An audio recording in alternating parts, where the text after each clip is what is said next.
Morning folks, we're back onto Dylan's XK today. We've got the bonnet and the boot lid in and some other little bits and pieces, so we're going to start getting into that, stripping the underside and rubbing the pinstriping all off the outside of the car. So $500 worth of pinstriping by Kane that's going to be gone, unfortunately, but that'll be the project for this weekend. Alrighty, let's get down to the shed.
On the bonnet, or do I break the cane on the bonnet? Break it. Do there. Yeah.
keep going to say HK, we've got the XK Falcon bonnet all stripped on the top face. Found a lot of pinholes. Dylan's removed some of the badges, and under the bird there was some pinholes and stuff where it must have leaked water under the rubber gasket. So as a whole though, the bonnet is pretty good. So we've stripped the top surface all back, and we've actually gained the body line back on the bonnet bulge, because when it was painted, the body line faded out about here and it looked like it smoothed out to nothing. So now we've picked up the body line from the front edge of the bulge where the bird bolts all the way back through, and you can see it fades away where it's supposed to back here. Why they had that much paint on, I'm not sure. There didn't appear to be any filler, but there is, if it'll pick it up, some small indents and waves in through there that they might have just poured. It looked like enamel, and they've just poured that on a couple of times to get a thick coat. But yeah, there was that many coats of paint on there, we lost the body line nearly a third of the way up the bird bulge. So that's all good. We've given it a coat with a product that you can no longer buy, which is a bit of a bummer, called Metal Green. Now that removes mill scale, mill oil. It also washes any surface rust off. You can physically see it actually wash off to clean bare metal as the, you hit it with the Scotch-Brite while it's wet. You don't leave it on for any longer than a minute, and you don't let it dry. And then you get a lint-free clean cloth and wipe it all off. And this coating here is safe for indoor storage for, they say, years. If you go back on our early videos, the very first video was of the Fairlane that I did for Frank. That entire body sat in the workshop, because we used to do it after work and on Saturdays. That sat in bare metal in patches for up to 3 months, and only got just a couple little surface rough flashes off here and there that we had to redo again because people kept touching the damn bare metal. Something about the minute you get it in bare metal, people want to touch it.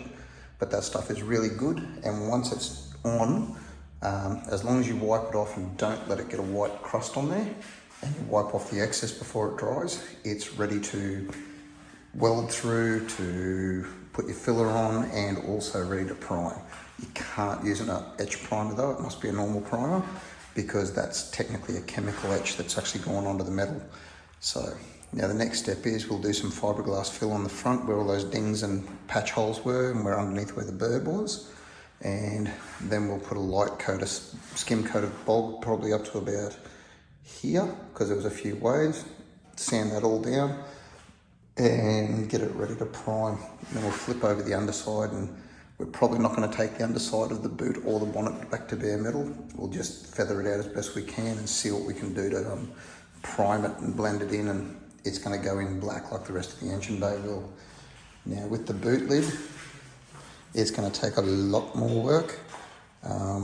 It's pretty ordinary. In through under the back lip was pretty chewy and missing quite a bit of metal, but we'll go through that at a later stage. We'll concentrate on getting the bonnet sorted for now and go from there. Now the other thing we've got going on, or I've got going on, to try and practice before I start touching the XA grill, I want to try and work out how to repair the plastic grills before I go starting to try and bond the GT driving light rings into the XA grill and fixing any of the cracks. I've got this old XK Falcon Ute grill that was upstairs. It's actually pretty damn good, but no one seems to want it, so I don't have an XC and no need for one, so I'm going to practice on this. There's a couple of sections where there's plastic being broken away, a couple of cracks. On the other side there's a piece missing altogether. So this will be my practice run. Go through trying to repair this. A couple little splits where they normally go down in the middle of the peak there. And if that all works out and looks nice, then I'll give a shot at going on the XA grill to turn the Fairmont grill into a GT. So I just got to try and have a look for a couple of different products that may or may not work. I know Worth used to make like a 2-part epoxy panel bonding glue. It was really, really nice, as long as you could get them to send you some fresh stuff. because it used to go off really fast in the tube. So that's it for now. Thanks for watching. Catch up and see you soon. Bye.